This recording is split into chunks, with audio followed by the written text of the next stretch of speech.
Diana Patricia no ha llegado. Jennifer, Carmen Elisa, Edwin y Oscar Julián. Muy bien. Bueno, ¿cómo vamos? ¿Qué teníamos para hoy? Nada. Ingreso. Días. Ahora. Edwin.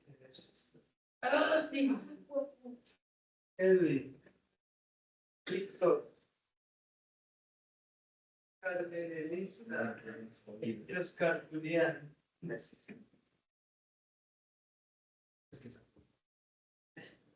¡Ay, niños! No se me dañó el computador. Estaba escribiendo con la otra conexión parcial. Pero está súper lento.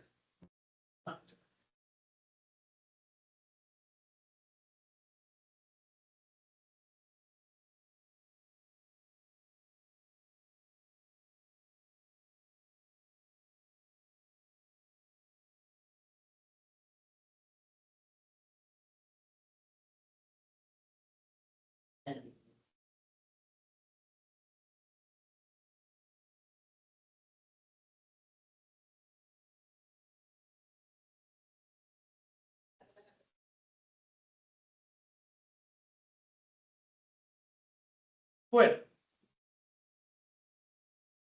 vamos con los gozosos entonces, ¿les parece?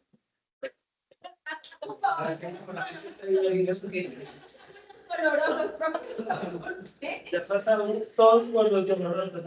Aquí no voy a sufrir los dolores. Pero bueno, me fui el perro nos queda pasado. No. Bueno.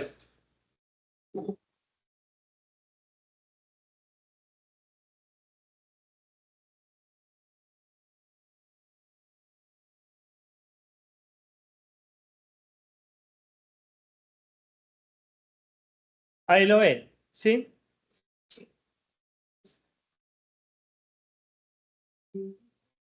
Bueno, vamos a ver entonces, yo les he dicho que para mí en muchas ocasiones el tema de las normas internacionales influye más que en la técnica de cómo llevar la contabilidad, ¿sí?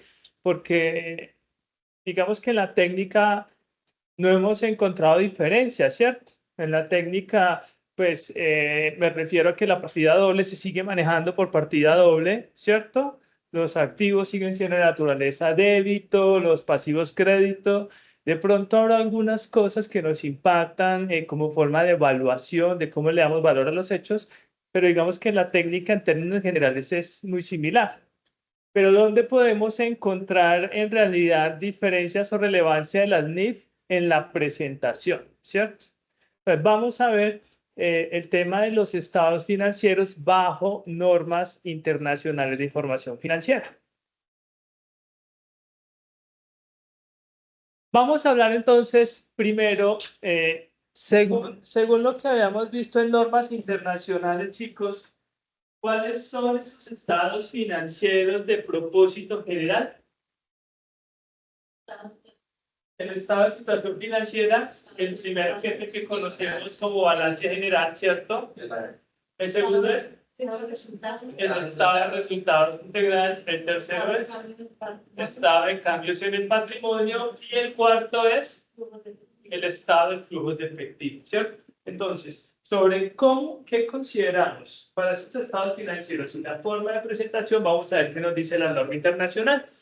Lo primero, el estado de situación financiera lo conocemos, ¿cierto? El estado de situación financiera es el que nos refleja de la estructura de inversión y la estructura de financiación, ¿cierto? ¿En qué tenemos invertido y cómo lo tenemos invertido, ¿cierto? Dentro de esa estructura de inversión tenemos todo lo que son activos. Pero ¿cómo se clasifican esos activos bajo norma internacional? Ya me dice, ok, nosotros vamos a tener unos activos corrientes y unos activos que son no corrientes, ¿cierto? Pero ¿cuál es la diferencia entre unos y otros? ¿Quién me quiere leer en la diapositiva para que participen ustedes, que no solo me escuchen a mí? ¿Qué son los activos corrientes? El activo corriente los conforman las cuentas que quieren convertirse en dinero en corto tiempo, por lo general, un año. Ejemplo, caja y bancos, inversiones, días, deudores o clientes cuyo vencimiento no supera los 360 y los inventarios que se venden en un periodo inferior a un año. Por medio del activo corriente, la empresa evidencia cuál es la capacidad con la cuenta en términos de efectivo para responder por las obligaciones del corto plazo. Ok, entonces, ¿qué nos dice el activo corriente? Son aquellos activos fácilmente convertibles en efectivo en el corto plazo. Y para el análisis financiero, corto plazo es un periodo de un año. Cuando hablamos de convertirlas fácil al efectivo, es que yo espero que esos activos se conviertan en dinero en ese periodo de tiempo. ¿Y cómo que se conviertan? Pues estamos hablando de caja de bancos ya es efectivo, ¿no? Son los que nos dan la liquidez. En su momento es la plata constante y sonante que tenemos, ¿cierto? Pero pensemos en las otras cuentas. Por ejemplo, los inventarios. ¿Por qué inventarios son un activo corriente? Pues que... ¿Qué empresa en su sano juicio compra inventario de mercancías para tenerlo más de un año guardado? Ninguna, ¿cierto? ¿Cuál es el objeto de los inventarios, por el contrario? Que sean de alta rotación o no, ¿sí? Cuanto más rápido venda yo mis existencias, mejor me va a ir, ¿sí? Porque tener inventarios, muchos inventarios que se me queden ahí guardados, me van a generar problemas como obsolescencias, costos de bodegaje y deterioro, ¿sí? Entonces, pues, ¿por qué alimentar de corto plazo? Pues porque la idea es venderlo en menos de un año, ¿no? ¿Sí? De hecho, es más, ojalá lo pueda vender en menos de un mes. Cuentas otras que nos dicen ahí, como por ejemplo deudores clientes. ¿Por qué deudores clientes es de corto plazo? Y ojo, sí, pero cuando uno tiene clientes es porque les fía, ¿cierto? Ahora bien, ¿cuál es el plazo máximo que en términos comerciales, ojo, no estamos hablando de empresas especiales? No dicen, no, es que un banco me otorga un crédito y me fía un crédito de libre inversión a 10 años, a 7 años, ¿cierto? No, no estamos hablando en términos comerciales. En términos comercial, lo más común es que sea 30 días, ¿cierto? Máximo, uno ve que se mueve a 45 y hasta 60, 90 días a veces da, ¿cierto? Y cuando hablamos de 60 o 90 días, estamos hablando de 3 meses de plazo. ¿Qué quiere decir? Que mi idea como empresario es recuperar esa cartera máximo en 3 meses. Ahora, van a decir, ok, pero si la gente no le paga y lleva más de un año ahí una cuenta por cobrar, pues claro, pero sigue siendo corriente porque yo no le fié con esa intención de que se fuera a pagarme o no. ¿Sí? Yo le fié con la intención de que me pagara pronto. Otra cosa es que no me pagó. Entonces yo ya tengo que mirar qué hago con esa cartera, si la provisiono, si la castigo, qué hago con esa cartera, qué tan recuperable es, ¿cierto? Pero la intención, mi objetivo inicial no era, pues yo creo que nadie fía pensando en que no le van a pagar, ¿sí? ¿No? No, nadie, pues, uno espera que le paguen o no, ¿cierto? Muy bien. ¿Qué otras tenemos ahí? Claro, dime. Por ejemplo, una empresa que tiene sus operaciones comerciales con los mismos dueños de la empresa. Ajá. He conocido que hay empresas que esa cartera no la provisiona porque o sea, es difícil que se pierda el data porque es del mismo asociado, que es tan recomendable o uno se tiene que seguir de todas formas sanando. Pues mira, ahí hay, es decisión de la empresa si provisiona o no, o castiga o no una cartera morosa, ¿cierto? Fiscalmente te ofrece unos beneficios porque es deducible en renta, ¿cierto? Pero vamos a la realidad económica. ¿Cuál es la realidad económica? Que si esas cuentas por cobrar son con un socio, ¿cierto? Pues la realidad económica es que es muy difícil que ese dinero se pierda. Puede que se muere, pero lo vas a recuperar. ¿Por qué? Porque tienes inclusive cómo ajustar cuentas con ellos. En algún momento puedes decir, ok, de los dividendos te voy a descontar lo que me debe de carteras. Por algún motivo. Entonces, Atendiendo a la realidad económica, recuerda que la contabilidad es para ver la realidad económica, pues no es una cartera perdida. En realidad la provisión y castigo de cartera es ¿para cuál? Para los particulares. Para cuentas con las que uno dice, no, es que definitivamente ya por mucho esfuerzo que haga no tengo cómo recuperar esa plata, ¿o no? ¿Y por qué tenemos que mostrar ese efecto? Claro, porque si yo aquí en mis activos digo que tengo 30 millones de pesos de cuentas por cobrar, ¿cierto? Pero esos 30 millones de pesos hay, digamos que son 5 millones de pesos de deudas que llevan más de un año ahí, ¿cierto? Pero pongamos una cosa, de esos 5 millones, 2 millones me los deben socios y 3 millones es gente de la que no voy ni a saber, ¿sí? Entonces, en la realidad, ¿yo qué digo? Ok, de esos 5 millones de pesos, yo le puedo echar tierrita a 3. ¿Sí? O sea, hay 3 que ya sé definitivamente que no se van a recuperar. Y si es plata que yo sé que no se va a recuperar, ¿para qué la sigo contando acá o no? ¿Sí? Voy a poner un ejemplo para que entendamos lo que es la realidad económica aquí en términos personales, ¿cierto? ¿Cuántas veces uno le presta plata a un amigo y pierde el amigo?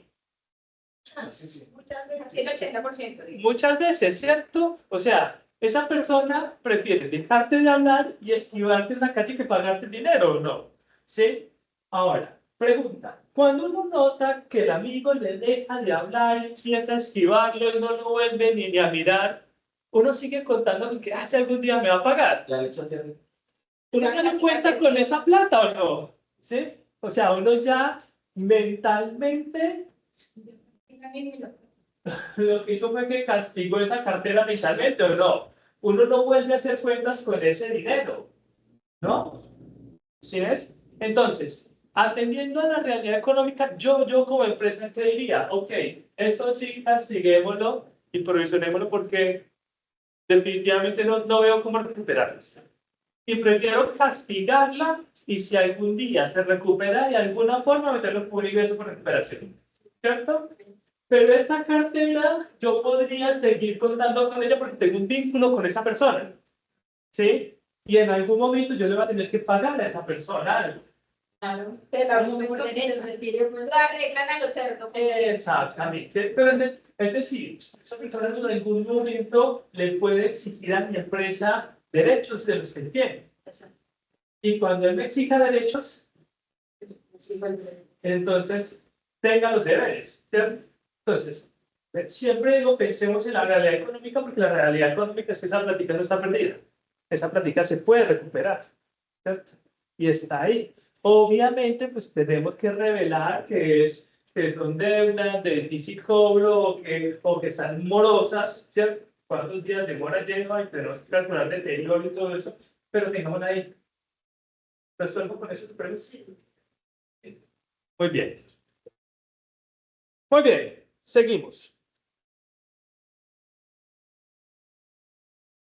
El otro grupo es el activo no corriente. Si el activo corriente su característica es en corto plazo, ¿cuál es la característica del activo no corriente?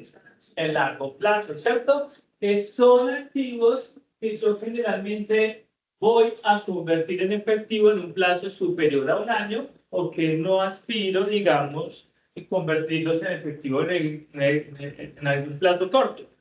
Lo conforman cuentas que tienen alta posibilidad de convertirse en efectivo venderse en un periodo superior a un año. Ejemplo, la propiedad, planta y equipo. Porque hablamos que propiedad, planta y equipo y superior a un año que tiene una alta probabilidad de convertirse en efectivo en un periodo superior a un año. Pues porque yo lo que es propiedad, planta y equipo o activos fijos no los compro para venderlos.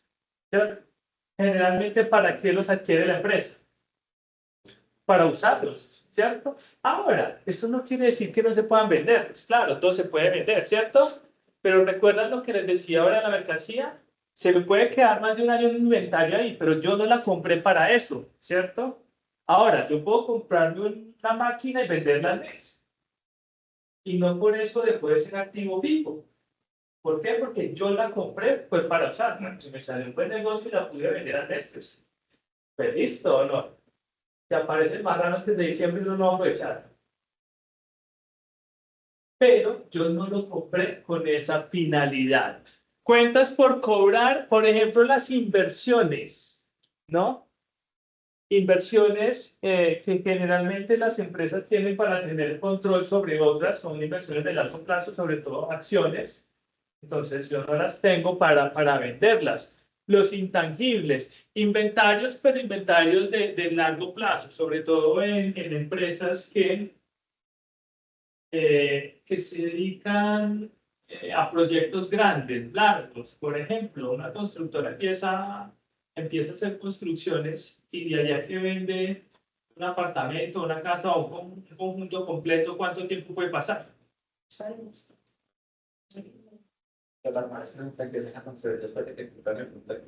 Exactamente, después de que cumplen el punto de equilibrio y muchas veces tardan en entregar y en escriturar donde todavía tienen que tener ahí cuánto tiempo pasa. Puede pasar harto tiempo, ¿cierto? Dependiendo de cómo se mueva. Muy bien. ¿Seguimos o hay preguntas?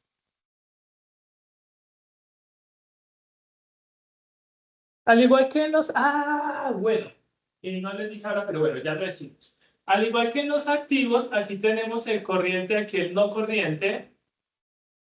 Dentro de los pasivos tenemos el pasivo corriente. ¿Y qué son los pasivos corrientes?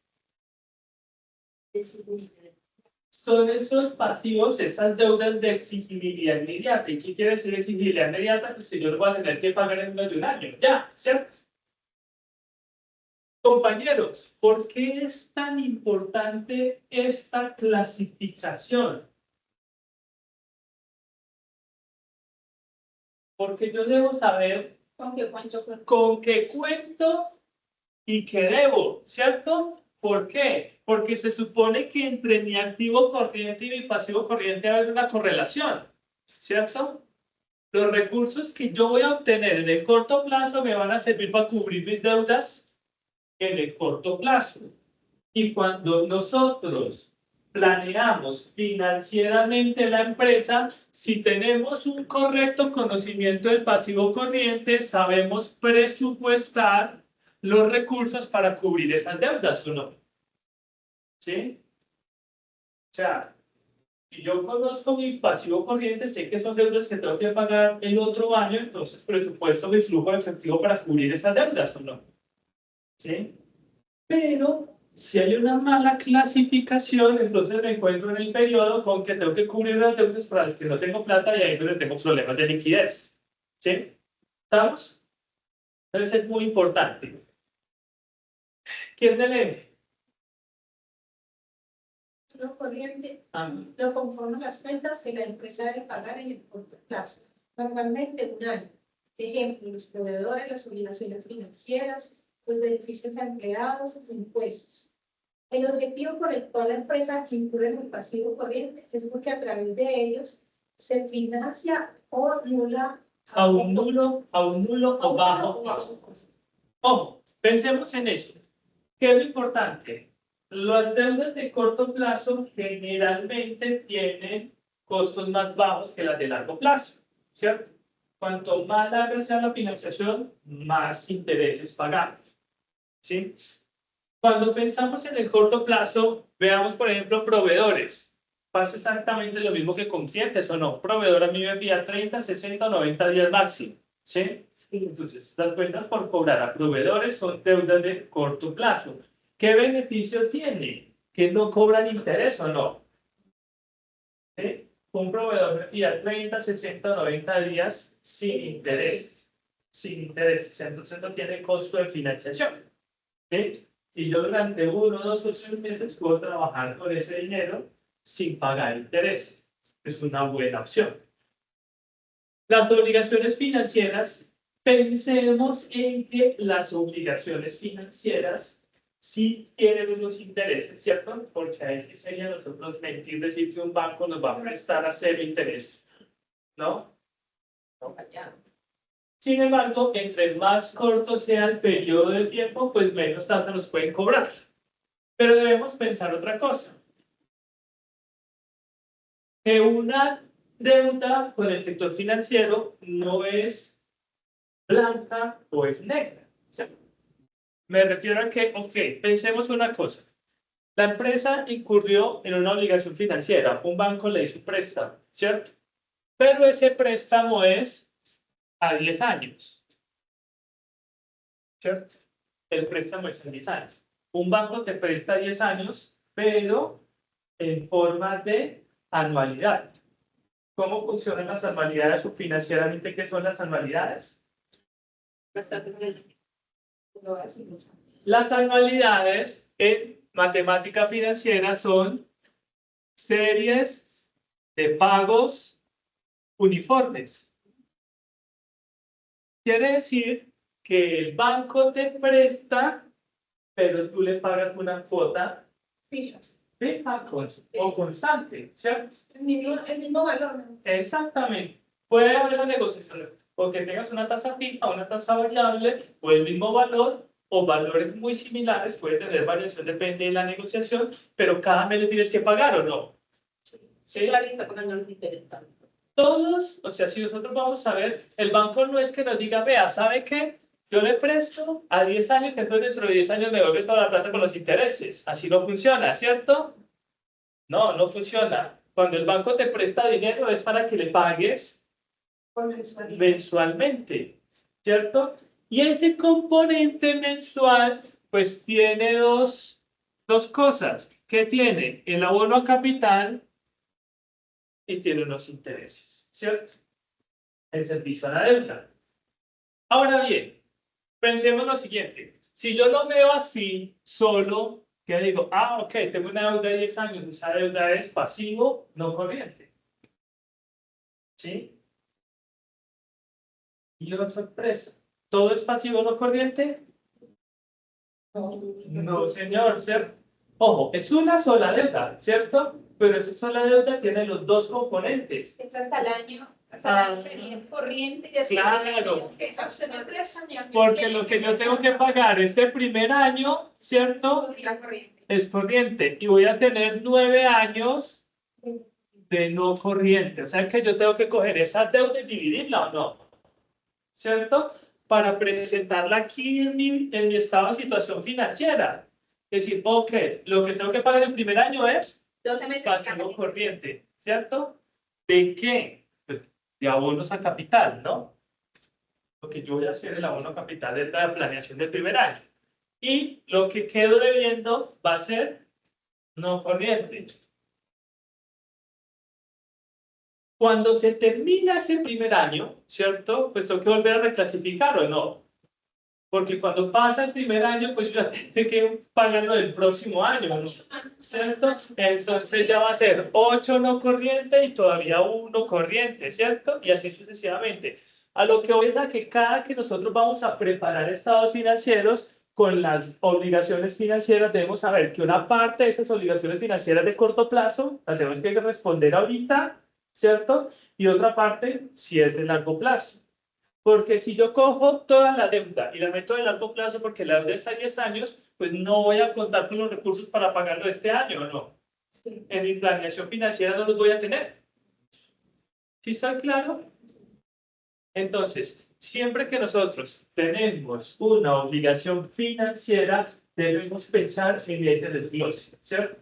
A la hora de presentar el balance. ¿Cuánto es de corto plazo y cuánto es de largo plazo? No es que yo tenga dos deudas, es una sola deuda que tiene los dos componentes. ¿Sí? Y si la empresa tiene más deudas, ¿cierto? Pues con todas es igual. ¿Me hago entender? Muy bien. Beneficios a empleados generalmente relacionados con conceptos laborales, la mayoría son para cubrir en un año, ¿no? Por ejemplo, aportes a seguridad social son para pagar cada mes. El pasivo que le corresponde a la empresa para cubrir esto, ¿no? Provisiones de prestaciones sociales. La prima se paga en junio y en diciembre, o sea que eso es corriente, ¿cierto? Los intereses a las cesantías se pagan en enero del próximo año, o sea que eso es corriente, es un año, ¿no? Las cesantías se causan este año, tenemos hasta febrero del otro año, pero eso es corriente, ¿cierto? Salarios por pagar, horas extras y todo eso en otro mes es corriente, ¿cierto? La mayoría de conceptos laborales para la empresa hoy en día son de corto plazo.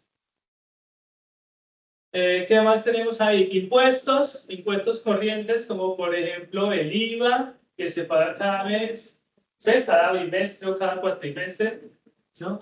Las retenciones. Y el objetivo que la empresa incurre es que tiene bajo o nulo costo. ¿Hasta ahí vamos bien?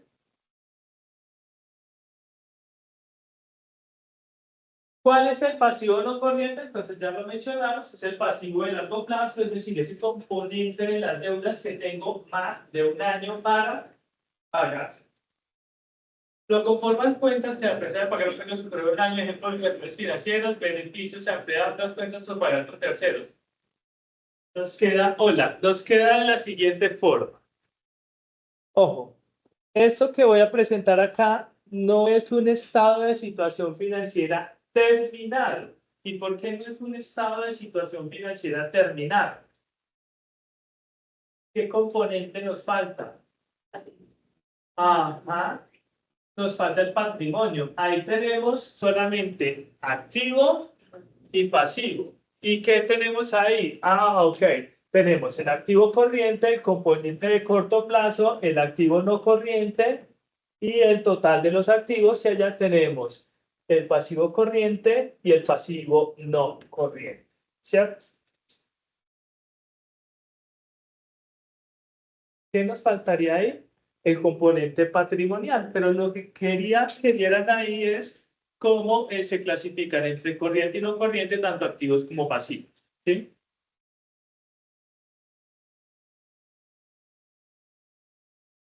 Dime. Por ejemplo, cuando paga gastos pagados por anticipado, un seguro, por ejemplo, que se me vence en septiembre. Entonces, durante el año yo lo renové en septiembre, ¿cierto? Ese de septiembre a octubre sería corriente. No, porque igual sigue siendo, estoy seguro, es para un año.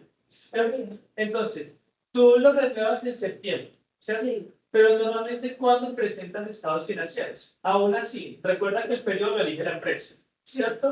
En el peor de los casos, si tú preparas y presentas estados financieros en septiembre, ese gasto es corriente o no, porque vas a tener un año de septiembre a septiembre, ¿sí? Si no presentas estados financieros en septiembre, sino que como es costumbre en Colombia los presentamos. La pregunta viene es que, por ejemplo, yo lo compré en septiembre, pero lo pagué de contado. Entonces, quiere decir que el pago de septiembre, que es la causación, se me va a pagar el gasto el mes de septiembre, por decir algo. Entonces, ya queda octubre, noviembre y diciembre, dentro del mismo año, eso lo ubicaría yo como un activo corriente. El de excelencia que de enero a agosto sigue siendo corriente. Sí, claro. Claro, ya entiendo tu pregunta y sé a qué va encaminada.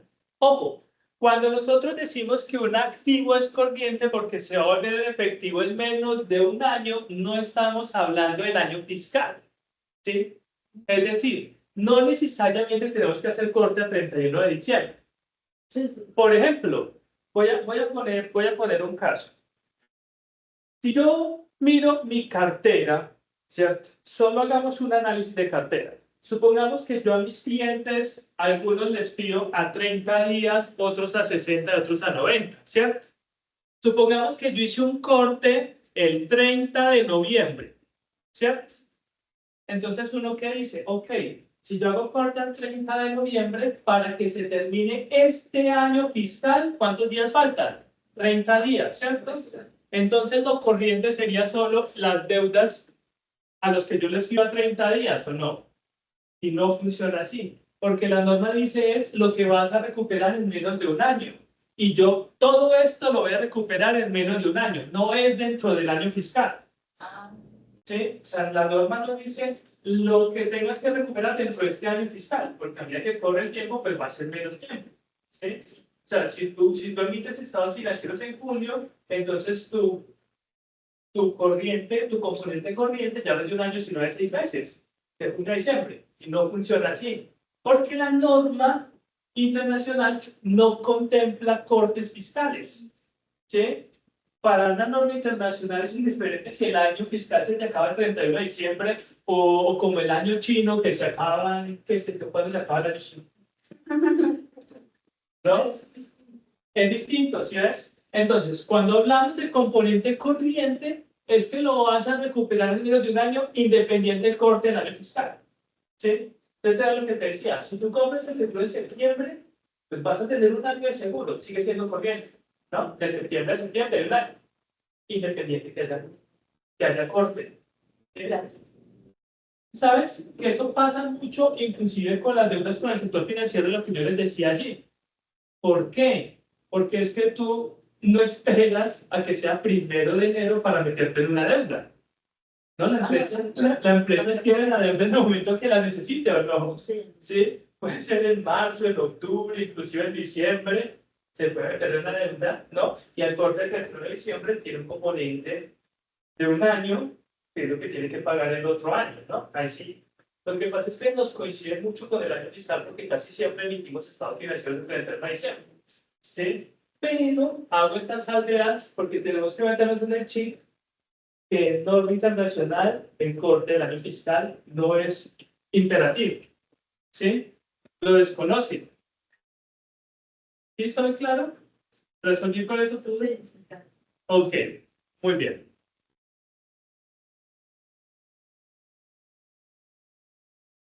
Entonces, ¿qué tenemos acá?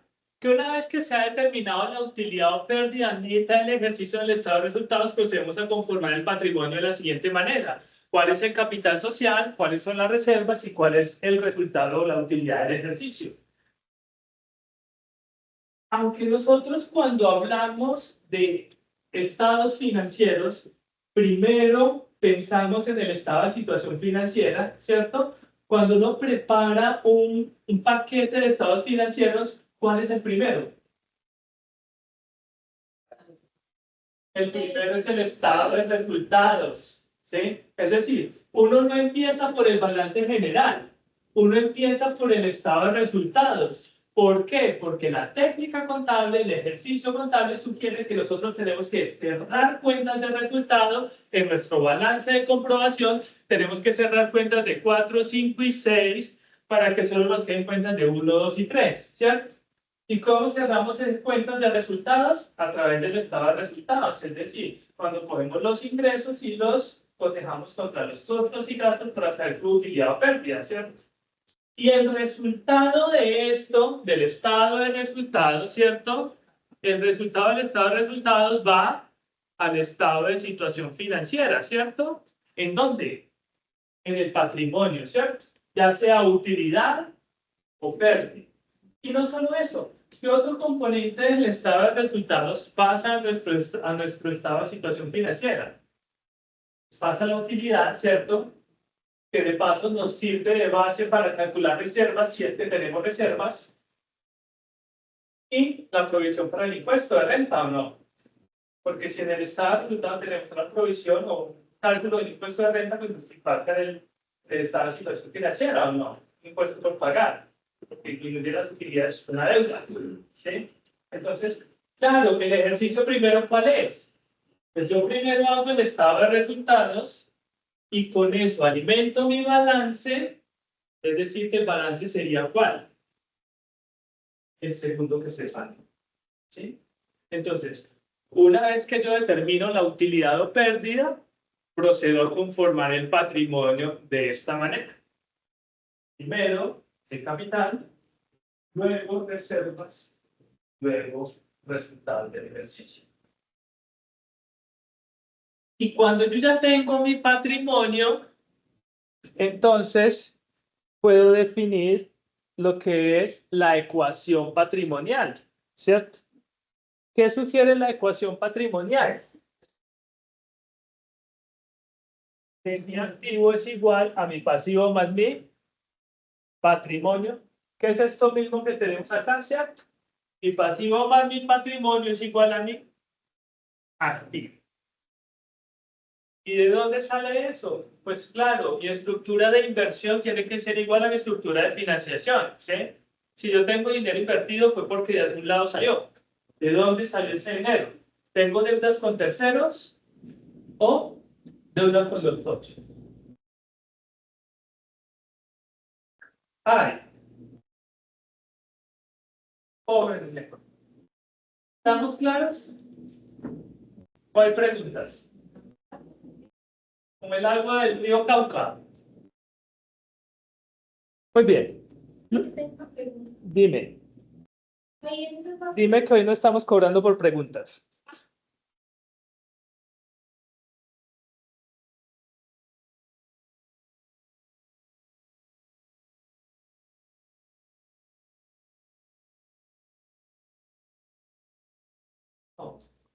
Porque como uno siempre ve que aparece capital y que eso es como cuando que abrieron la Cámara de Comercio y lo que por eso pero reflejado. Bueno, Como hay dos componentes que son importantes analizar, ¿cierto? Vamos a suponer una cosa, ¿cierto? Supongamos que nosotros creamos una empresa y cada uno aportó 1 millón de pesos. 10 personas, ¿cierto? Quiere decir que el capital social son 10 millones. Ok, pero nosotros no aportamos 10 millones para tenerlos guardados en un banco, porque si no, no conformamos una empresa, ¿o no? ¿Cierto? Por esos 10 millones, ¿qué hicimos? Invertimos, ¿cierto? Entonces, te voy a poner un ejemplo. Con esos 10 millones compramos 4 millones de inventario y mercancías y compramos 6 millones de activos fijos, ¿cierto? Entonces, por eso es que está esta relación. El capital social, pues claro, tiene que aparecer cuánto fue lo que aportamos para justificar que eso está invertido, ¿sí? Pero no es plata que esté guardada, porque la plata no se guarda, se invierte. ¿Sí? es así como si fuera una especie de pasivo para compensar. Claro, exactamente, es que esto es un pasivo pero interno, ¿sí? Con los socios. Entonces ese capital está representado en unos documentos que pueden ser acciones o pueden ser cuotas partes de interés, pero no está quieto, ¿sí? Entonces, ¿qué es inclusive lo que pasa cuando una empresa se liquida, ¿no? Para poder devolverle a los socios, tiene que hacer un proceso, ¿no? ¿Un proceso de qué? De vender todos los activos, Y ya cubrir sus pasivos y lo que le quede. Y si no les queda nada, y si no les queda nada, perdieron. Exactamente, ¿sí? Pero entonces, ¿en dónde está representado ese capital social? En inversión, en activos. No puede estar guardado. se supone que el valor que dice ahí está invertido. Está invertido. Exactamente. Bien. ¿Resuelvo con eso tu dudas? ¿Más preguntas? ¿More questions? Vamos bien. Entonces, ¿ya cómo queda? ¿Cierto? Entonces, ya vemos acá que tenemos nuestra estructura de inversión, activo corriente, activo no corriente, activos, y nuestra estructura de financiación, pasivo corriente, pasivo no corriente, total pasivos, patrimonio, total patrimonio, y al final tenemos total pasivo y patrimonio que por ecuación patrimonial nos debe dar igual que total activo, ¿cierto? Y muy importante, al final, ¿qué debemos poner? La que vale, ¿cierto? La firma del contador, el revisor y el representante legal, ¿cierto? Revisor, siempre y cuando está obligada la empresa a tener revisor fiscal por leyes o por estatutos, ¿sí? Si no está obligado por ninguna de estas, entonces ¿quién lo firma? El contador y el representante legal. Y ya. Cerramos, nos echamos la bendición y se fue. ¿Bien? ¿Preguntas? Muy bien. Creo que con el estado de situación financiera no tenemos más rollo. El segundo, pero el primero que elaboramos es ¿cuál? El estado de resultados, ¿cierto? El estado de resultados presenta de manera resumida los ingresos, costos y gastos ocurridos durante un periodo. Es ahí importante la norma básica o principios de asociación, ¿cierto? Es decir, reconocer todos los ingresos que se generaron en el periodo, pero también todos los costos y gastos que se generaron en ese mismo periodo. Por eso es que cuando vamos a hacer cortes, vamos, ok, pero no nos puede quedar nada para facturar para el otro año, ¿cierto? No, todo lo que se haga este año tiene que quedar facturado este año. Tiene que quedar legalizado, realizado y contabilizado este año. ¿Por qué? Porque cualquiera de estos que se nos quede para otro periodo o que incurramos de otro periodo en este, nos va a afectar algo llamado utilidad. ¿Cierto? Entonces, pensemos. Si yo a este periodo le meto unos gastos que eran del periodo pasado, quiere decir que mi utilidad de este año no es real o no. ¿Sí? Porque se vio afectado por un gasto que no es de este año. ¿Sí? Y si yo, en vez de meterle gastos de otro año, dejo gastos para el otro año, tampoco, ¿cierto? Mi utilidad de este año se va a ver inflada, pero mentiras porque no tiene gastos que debía haber quedado, que mi utilidad no es real, pero la del otro año sí va a ser real. Tampoco, ¿sí? Entonces lo que hago es meter dos mentiras en las utilidades, en la de este año y la del otro año. ¿Sí? Y es un indicador muy importante porque todo lo que analicemos financieramente de rentabilidad va a venir de las utilidades o no. ¿Sí? Entonces, presentar una utilidad que no es, pues va a impactar en las decisiones financieras que tomen las personas o no. ¿Sí? Entonces, es muy importante ese principio de asociación porque vamos a relacionar ingresos, costos y gastos. Otra melodiosa voz que nos diga qué dice ahí. Es que a mí se me olvidó leer. Ya uno, no estamos al tiempo. Estaba resultado. Ajá. Todas las partidas de ingreso o gasto reconocidas en el ejercicio se incluirán en el resultado del mismo, o menos, A menos, a menos. a menos que una norma o una interpretación establezca lo contrario. Normalmente, todas las partidas de ingreso o de gasto reconocidas en el ejercicio se incluirán en el resultado del mismo. Esto incluye los efectos de los cambios en las Estimaciones contables. Cuando hablamos de cambios en estimaciones contables, ¿a qué nos referimos?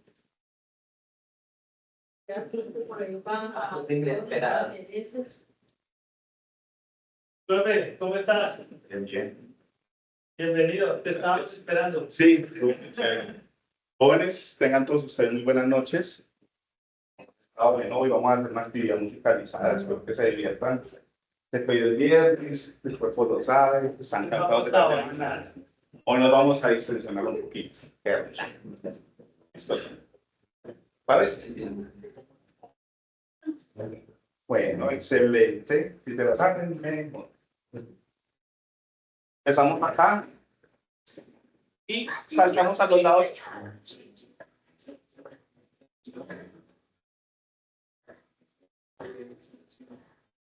Y marchamos en el puesto.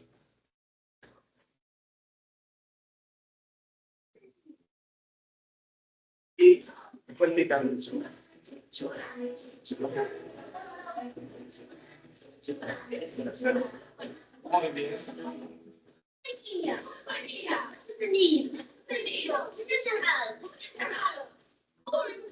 Y voy con tus hombros. Y voy de lado.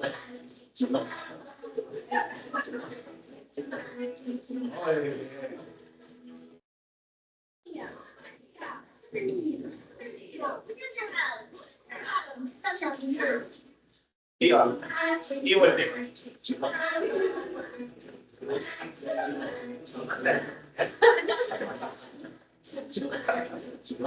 Y vamos marchando ahí.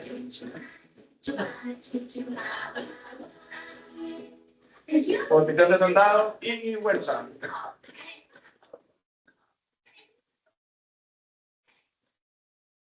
Y va.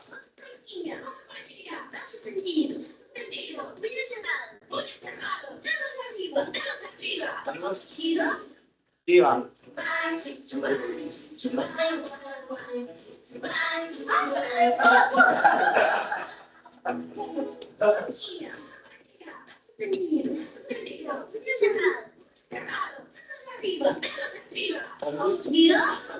Cabeza hacia atrás.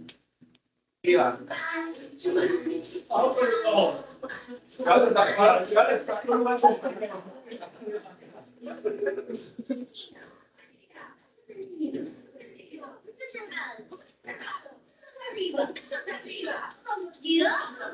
Cabeza hacia atrás. Bola hacia atrás. Arriba.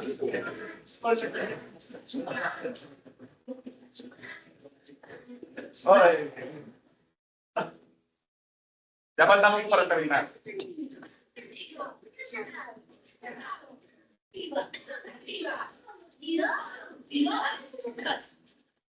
Bola hacia atrás.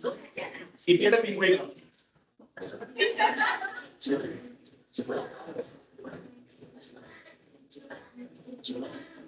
Listo. Nos acercamos a la última ronda.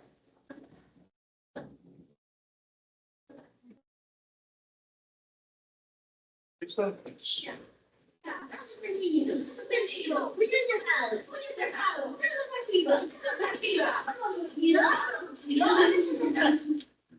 Bola hacia atrás.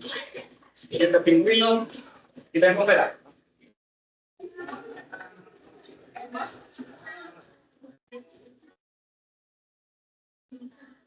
Muy bien. Excelente. Bueno, muchas gracias. Bueno, muy bien. Ahora una salsa. Muy bien, entonces hablábamos de las estimaciones y son valores que estimamos. Por ejemplo, provisiones, por ejemplo, evaluación de intangibles, ¿sí? Y cuando, por ejemplo, mediciones posteriores, ¿sí? ¿Recuerdan la medición posterior? Cuando hay una nueva valoración, eso impacta en resultados. Se retiran, pues. También. Formas de presentación del Estado. Aunque poco lo sabemos, porque estamos acostumbrados a cómo es un estado de situación financiera específico que normalmente más manejamos, pues desayunémonos que hay dos formas, ¿cierto? El estado de resultados integral junto con el estado de situación financiera muestra de manera gráfica el comportamiento en realidad financiera de la compañía. En este estado financiero se evidencia la actividad económica está generando utilidad. Según la norma internacional de contabilidad 1, el estado de resultados puede presentarse de dos maneras. Estado de resultados basado por naturaleza o estado de resultados basado por función. ¿Qué es por naturaleza y qué es por función? ¿Y cómo creen que es el que presentamos, el que normalmente conocemos? ¿Por naturaleza o por función?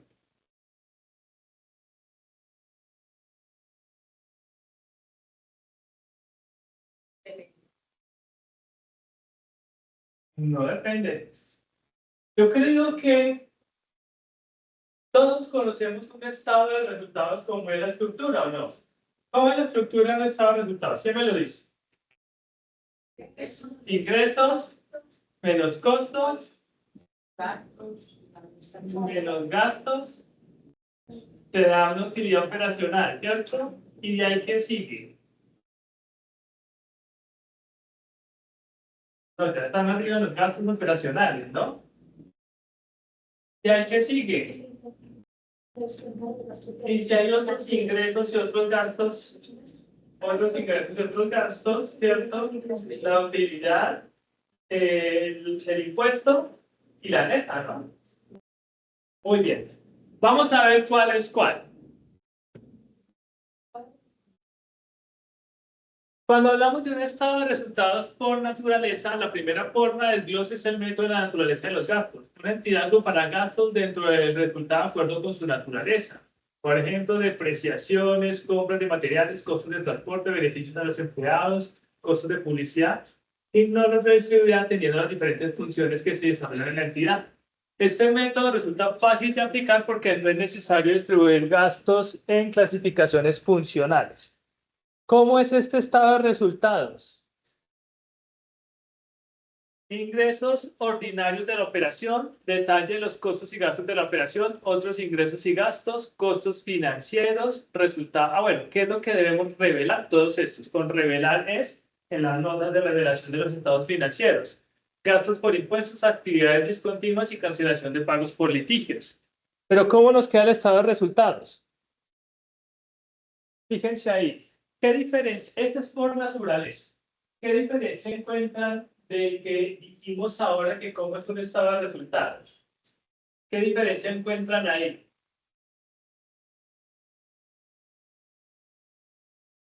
Que solamente está hablando de Fíjense, primero están todos los ingresos, ¿cierto? Los que consideramos operacionales, pero también aquellos que no, ¿cierto? Es decir, ingresos ordinarios y otros ingresos para, por naturaleza, todos los ingresos, ¿no? Luego está el costo y luego están todos los gastos. Ahí sí, la utilidad antes de impuesto, el impuesto y el resultado después de impuesto, O ¿cierto? sea que el estado de resultados por naturaleza se presenta por agrupación. Por agrupación, exactamente. Primero los ingresos, luego el costo y luego todos los gastos, ¿cierto? Pero todos los ingresos. Fíjense que dentro de los gastos están los gastos de operación y también están los otros gastos, ¿sí?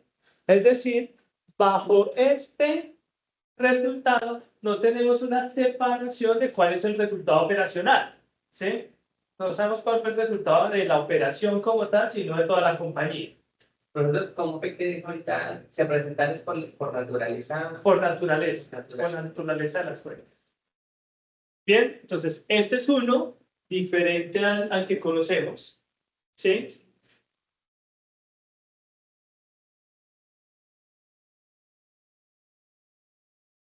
Ahora vamos a hablar de la segunda forma. La segunda forma del glose es el método de función de los gastos o del costo de ventas y clasifica los gastos de acuerdo a la función como parte del costo de ventas o, por ejemplo, de los costos de actividades de distribución o administración.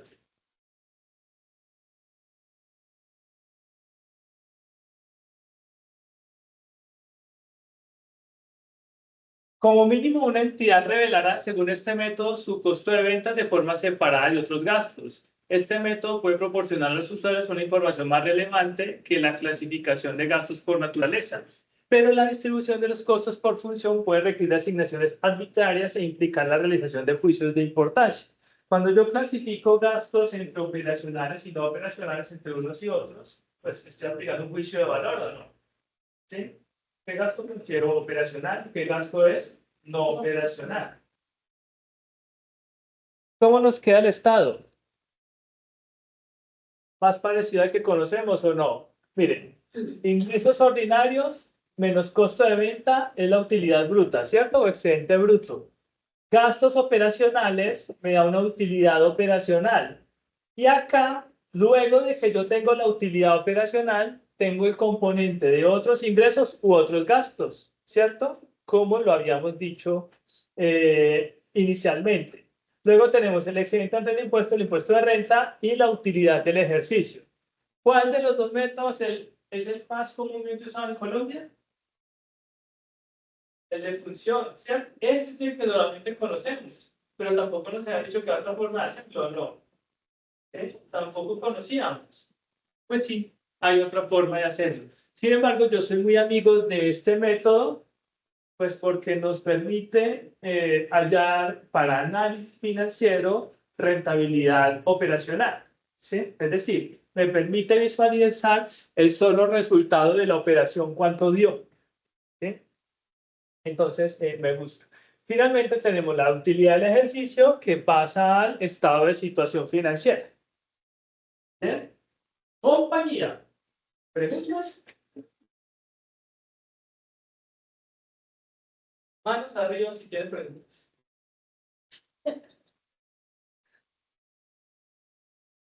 ¿No? Claro.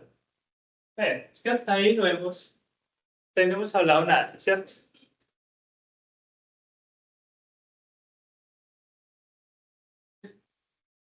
Ya llevamos dos. Ese es el tercer estado de cambios en el patrimonio. En realidad, yo creo que en teoría de todos los estados ese es el más sencillo de preparar. ¿Sí? Sin embargo, tiene su trampa y hay que mirar las notas a los estados cuando la variación del patrimonio es amplia, ¿no? Y también es importante y se complejiza cuando trabajamos entidades como las sociedades anónimas, cuya conformación del patrimonio es más compleja que una sociedad limitada. Muy bien. Otra melodiosa voz que nos lea el slide. El estado de cambio en el patrimonio. El estado de cambio en el patrimonio indica el movimiento de las distintas cuentas integrales del patrimonio de la empresa, ocurrido durante un periodo contable. Permite determinar los aumentos o disminuciones que ha sufrido cada una de las cuentas que conforman el patrimonio, ya sea que estas cuentas sean el resultado de una nueva inyección patrimonial, revalorización de inversiones, aumento por utilidades, disminución por reparto de utilidades, pérdida de ejercicio, entre otros. Ok, gracias. Entonces tenemos que ver ahí que lo que vamos a analizar son las causales que generaron el cambio del patrimonio de un periodo a otro, ¿cierto?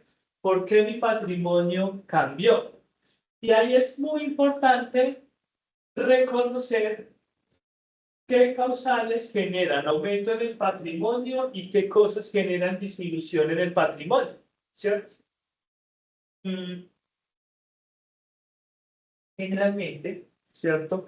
Por principio de mantenimiento del patrimonio, una entidad como la DIAN asume que cuando el patrimonio se mantuvo o se aumentó, se recuperó, la empresa generó utilidades.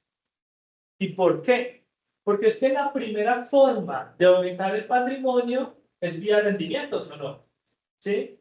Cuando una empresa genera utilidades y esas utilidades van al patrimonio, pues lo que hacen es que mi patrimonio aumenta, ¿cierto? Recuerdan que en la diapositiva pasada les dije, ok, este resultado del ejercicio va a patrimonio, ¿no? ¿Sí? Y ahí aumenta.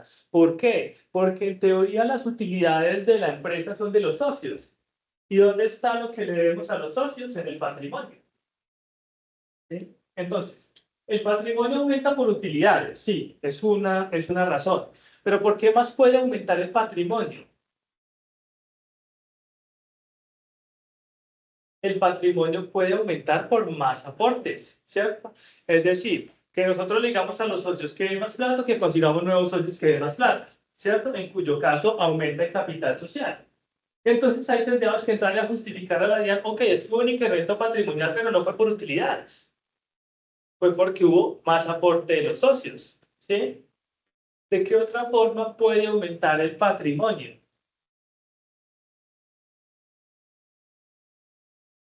Cuando se valoriza algo, Por las valorizaciones, ¿cierto? Claro, es que la valorización, ¿quién se la gana? Los dueños. ¿Hemos pensado en eso? ¿Cómo es que el dueño se gana una valorización? Pues claro, es que... cuando se evaluó, Ajá. Pensemos acá, si yo compré un apartamento en 80 millones de pesos, ¿cierto? El banco me prestó 56 millones y yo di una cuota de 24.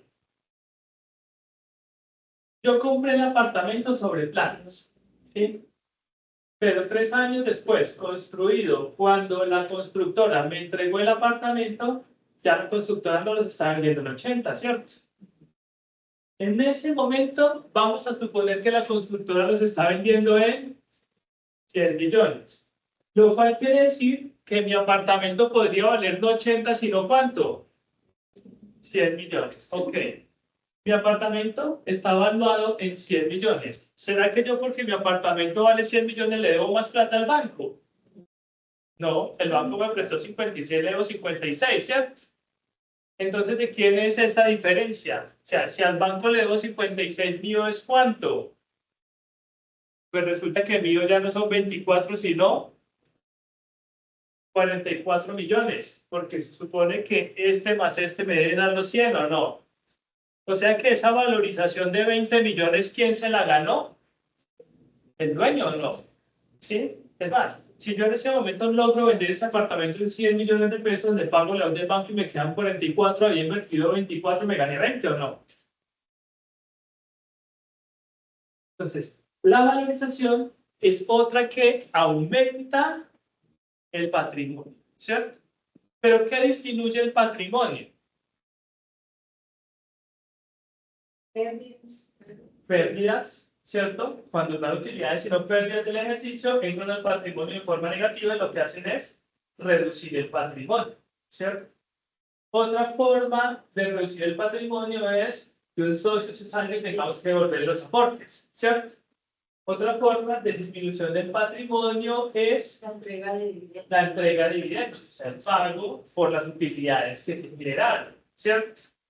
Y otra forma de disminuir el patrimonio es cuando parte de las reservas son utilizadas para un proyecto específico, porque a veces tenemos reservas estatutarias de pronto para ser usadas en un proyecto de inversión específico y se utilizan, entonces disminuyen el patrimonio, ¿cierto? Se sacan las reservas del patrimonio. O también de pronto que los bienes no se valoricen, sino que Se deprecien, pierdan valor, también puede haber deterioros.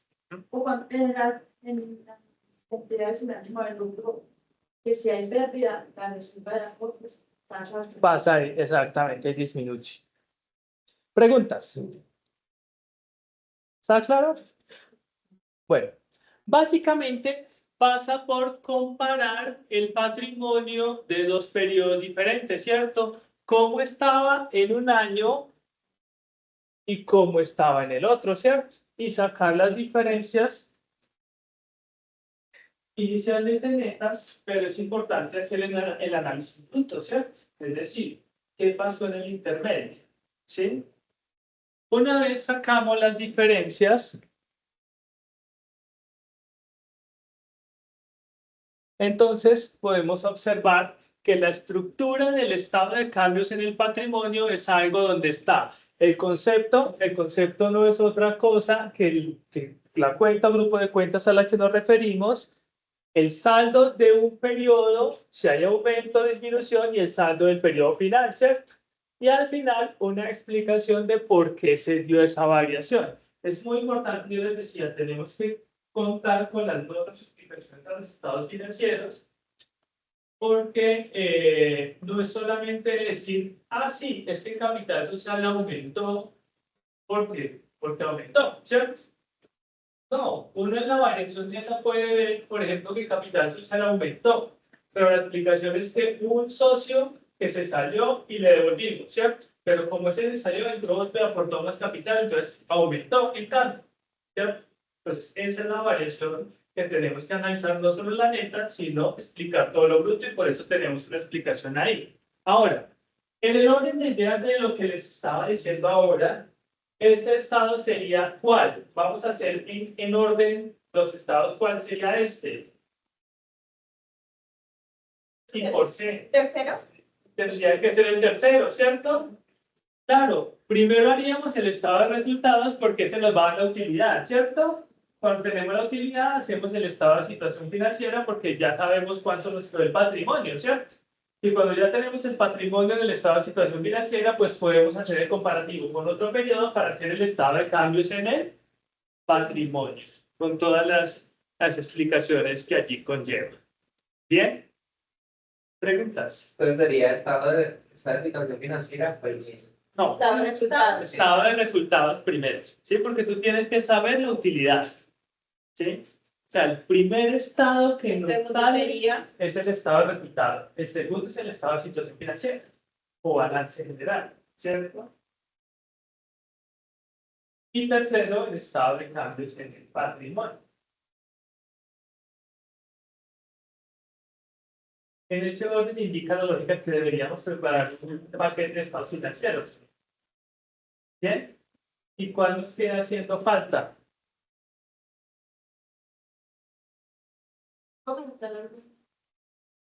Dime. Antes eran 6 estados financieros. 5. Sí. Así.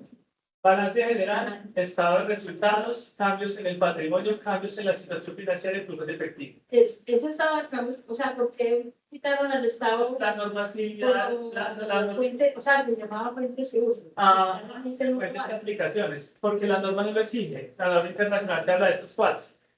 ¿Sí?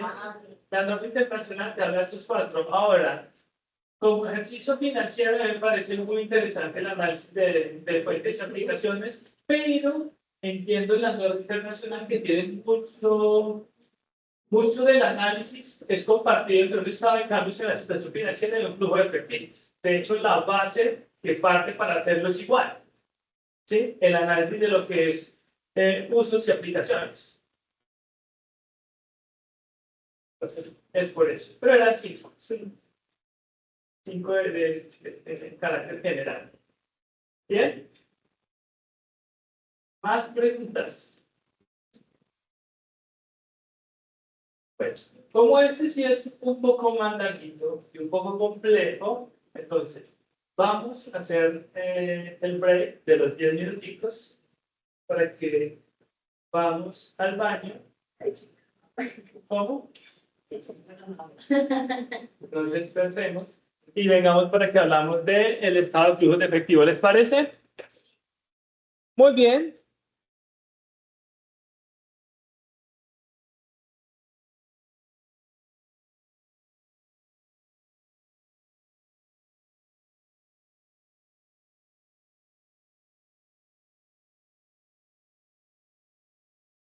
Es que es viernes y el cuerpo lo sabe.